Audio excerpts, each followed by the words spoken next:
Welcome into a brand new episode of Sports Talk on Blue Ridge 11. Today is December 2nd. I am Chad Landers. It is my absolute favorite time of the year. Chad, I put my tree up just for you. Said your favorite time of the year. So figured I'll swing the Zoom box this way. Yeah.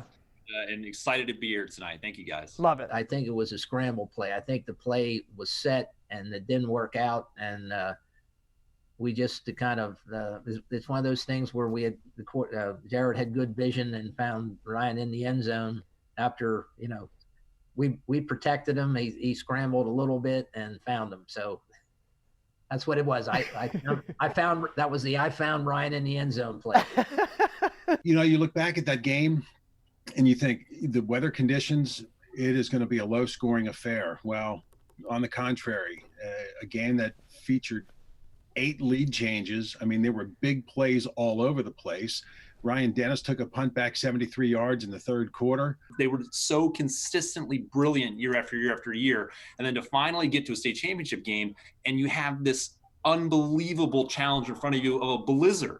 And to think about how hard it is to reach that moment and then have the most unique challenge then sitting in front of you. And for his guys to go out there and perform the way they did, like they've been on that stage 100 times, is just incredible. And it has been a week-long ordeal here for the Ravens-Steelers matchup that we were supposed to have on Thanksgiving, and now it's 6 days later. I actually think probably the right way to do it, and just despite how angry the Ravens would have gotten, is the Steelers say, we are ready to play. We prepared to play. Our schedule says the game is right now. We're here ready to play. If the Ravens can't play, you put it down as a forfeit.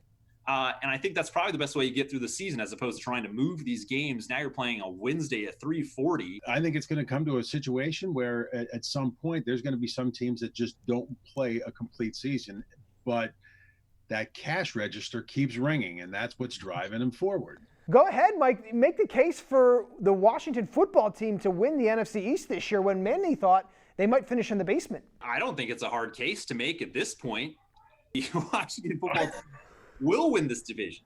Now they have a tough schedule down the stretch. And they finish the season at the Eagles, Mike Straub, which could just be delightful for Washington. So I have full confidence in Ron Rivera and Alex Smith, and especially Antonio Gibson, to get it done in that last game of the season and probably secure the division title in that game. I can't believe we're saying that, because it did look like Washington at the beginning of the season was going to be the 4th best team in this division. But for injuries and how the teams have played, it is potentially that Washington could get into the first place and get into the playoff. I said from the beginning, in as far as predictions, I said the Saints. Now, without Drew Brees, who knows how long? I mean, you got not just a fractured rib, but we're talking ribs, plural. And that's not something you just bounce back from. I'm with Eric at the beginning of the season. The Saints would seem to be, but without Drew Brees, creates a lot of headaches. At the same time, when you get to the playoff time, I think you go back to the coaches that have been there and coaches that have put together the game plans to win in the playoffs in the crunch time. And that's where I lean back towards Sean Payton. And that's where I start to lean towards Seattle. I think about what Pete Carroll has done year after year, just getting teams to playoffs and then suddenly becoming an upset special once they get there. We touched on it last week, and I thought the Eagles would win 2 games the remainder of the season.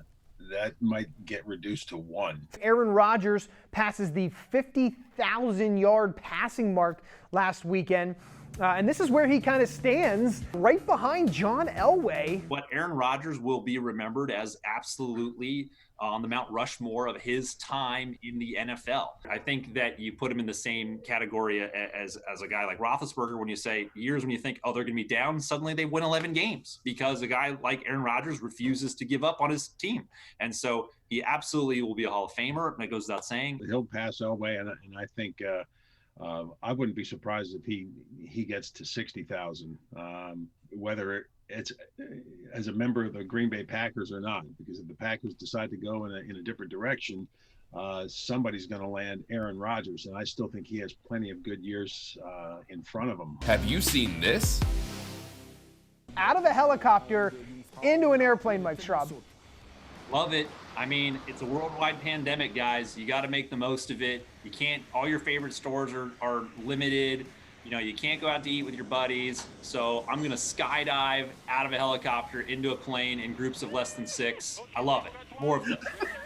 Your timing has to be perfect, because if not, you're slamming into the side of that plane. That's a great point. Going how fast? I mean, that's fatal. It looked like he almost got a concussion there falling into the plane, but nonetheless, a feat in and of itself. That's one of those things. You'll never get me to bungee jump or skydive. It'll never happen. Could not pay me enough money. Next week, we're going to do a little bit of fun engagement with our social media followers. Ask me anything about myself. Coming up Monday on my birthday.